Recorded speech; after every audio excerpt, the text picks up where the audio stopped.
Today, we're going deep on one of the most incredible and most consequential missions of World War II. This is Operation Anthropoid, the plan to kill a monster.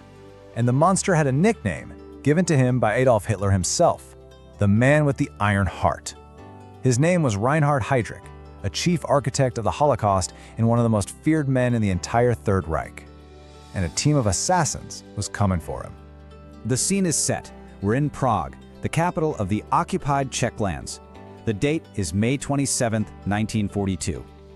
On this day, a top-secret mission that had been months in the making and had been a total disaster up to this point was about to reach its explosive conclusion.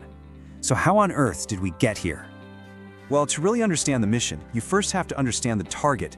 Just who was Reinhard Heydrich, and what made him a man that absolutely had to be stopped?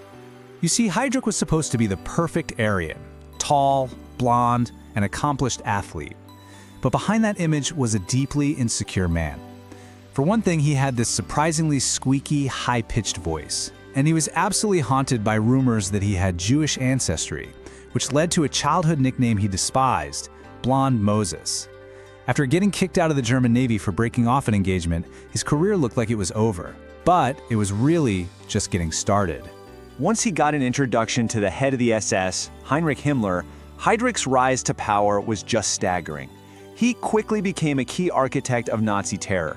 In 1938, he was the man who organized Kristallnacht, the Night of Broken Glass. By 1941, he was literally tasked with planning the final solution. And then, that fall, he was sent to Prague.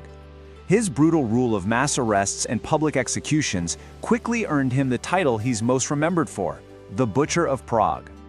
So as Heydrich was unleashing this reign of terror, a plan was being hatched back in London to take him out. It was called Operation Anthropoid, and it would all come down to two very brave men.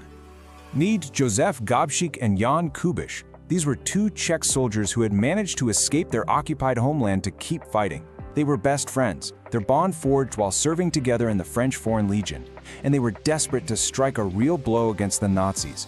So when Gabčík's original partner for this mission got injured, he insisted there was only one man he trusted to do the job, his friend Jan Kubiš. You know, it's amazing this mission ever happened, because from the second it started, it was a total catastrophe. They were parachuted miles off target in the middle of a freezing winter. Gabčík badly injured his foot on the landing. They were completely lost, forcing them to break the #1 rule of their mission: do not contact the local resistance. But you know what? That move saved them. For months, a network of incredibly brave Czech families hid them, fed them, and cared for them. And during that time, they found a critical piece of intel. Heydrich was so arrogant, so overconfident, that he often drove around Prague in his convertible with no guards, just a chauffeur. That was their shot. And that brings us right back to where we started, that spring morning in Prague. After all those months of hiding and planning, the moment had finally arrived. Gabčík and Kubiš have staked out a sharp hairpin turn in the road. They've been waiting for over an hour, and then, finally, they see it. Heydrich's green open-top Mercedes-Benz approaches and slows right down to make the turn. This is it. Gabčík jumps into the road, throws off his coat to reveal a Sten submachine gun, and takes aim. He pulls the trigger. Click. Nothing. The gun, which was notoriously unreliable, had jammed at the single most important moment of their lives. A total failure. And right here, Heydrich makes a fatal mistake. Instead of just telling his driver to hit the gas and get out of there, his arrogance takes over. He actually stands up in the car and pulls out his own pistol to shoot Gabčík. This single moment gives Jan Kubiš the opening he needs. He hurls a specially modified anti-tank grenade toward the car. Now he actually misses the car. The grenade lands on the street and explodes next to the rear wheel.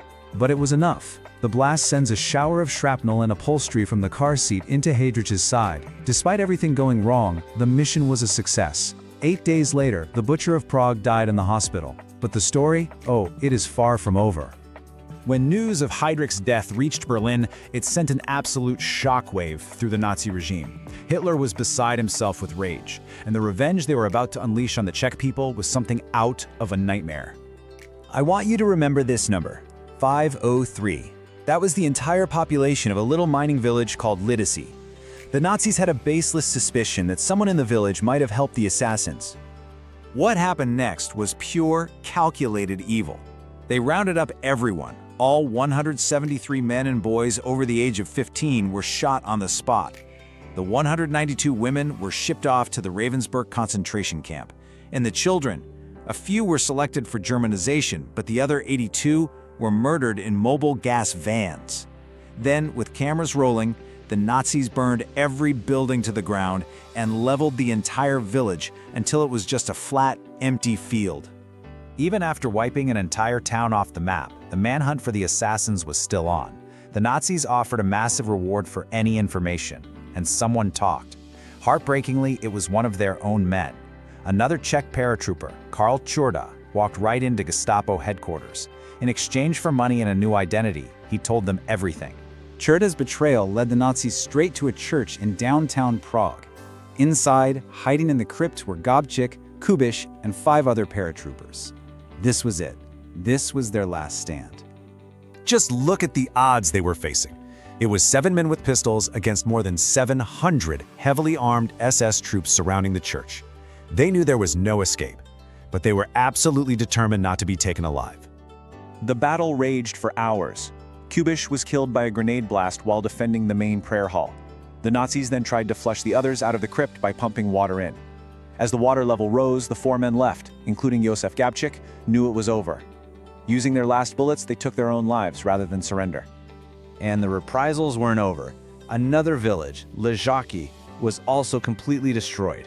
All the brave families who had sheltered the paratroopers were rounded up and executed. As for Karl Čurda, the traitor, he was found after the war, tried for treason by his own people, and hanged in 1947.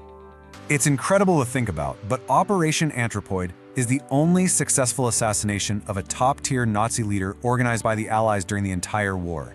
It was a stunning act of defiance. It showed the world that resistance was possible. But the cost? The cost was catastrophic, paid for with the lives of thousands of innocent Czech civilians. And that leaves us with this heavy, lingering question that's still debated today. Was it a necessary sacrifice, or was the price of defiance